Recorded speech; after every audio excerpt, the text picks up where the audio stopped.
காலையில நான் எந்திரிச்சு வரும்போதே மழை பெஞ்சிருந்ததுங்க. நைட்டு வந்துட்டு அப்படியே சும்மா தூறல் மாரி தான் போட்டிருந்தது. விடிய விடிய அதே தூறல் தான் போல. நல்லாவே கொஞ்சம் மழை பெஞ்சிருந்தது.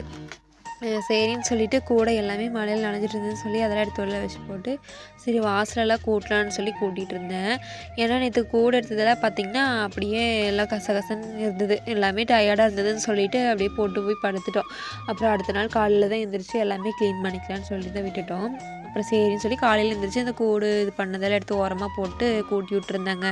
அ மார்கழி மாதம் பார்த்தீங்கன்னா, காலையில எந்திரிச்சு நேரமா எல்லாருமே கோலம் போட்டுட்ருப்போம். ஆனா, அந்த மார்கழி பார்த்தீங்கன்னா, இப்ப தான் வந்த மாரி இருக்குது. அதுக்குள்ள முடிய போகுதுங்க. சரி ஓகே. எப்படியோ ஒண்ணு. அடுத்த வருஷம் மார்கழியில வேணா நேரமா எந்திரிச்சு கோலம் போட்டுக்கலாம் அப்படின்னு சொல்லி விட்டாச்சு.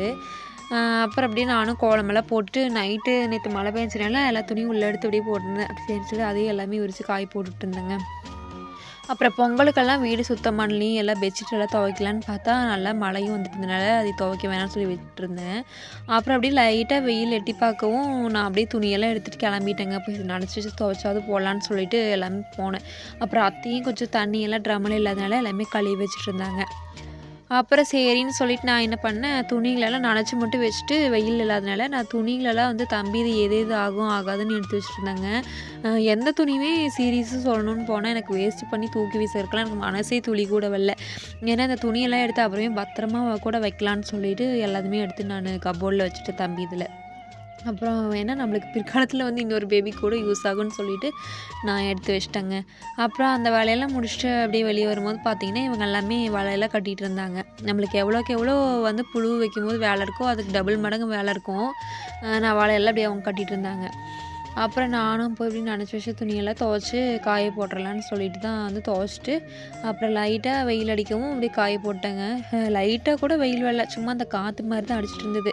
சரி இந்த காத்துலயாவது அப்படியே காயட்டும்ன்னு சொல்லி அதான் பண்ணிட்டு இருந்தேன். அப்புறம் அவங்களுமே எல்லாம் வளைய எடுத்த இடத்துலலாம் பார்த்தீங்கன்னா, ஃபுல்லாவே குப்பையா இருந்தது. அப்புறம் மறுக்கா அதையெல்லாம் கூட்டி கிளீன் பண்ணிவிட்டு, அப்புறம் வலை அடுக்கி வச்சிருக்கிற இடத்துலலாம் குப்பையாயிருச்சுன்னு சொல்லி அதையும் எல்லாமே கூட்டி விட்டுறலாம் கையோடவேன்னு சொல்லி கூட்டி விட்றதுக்கு ஆரம்பிச்சாச்சுங்க. வீடியோல பார்த்தா என்னமோ இது கம்மி நேரம் மாரி தெரியும். பட் ஆனா கூட்டி முடிக்கிறதுக்கே பார்த்தீங்கன்னா, 1 ஹவர் அந்த மாரி ஆயிருது. ஏன்னா உள்ள, வெளிய, அந்த பக்கம், இந்த பக்கம்ன்னு எல்லாமே ஃபுல்லா கிளீன் பண்ணணுங்க.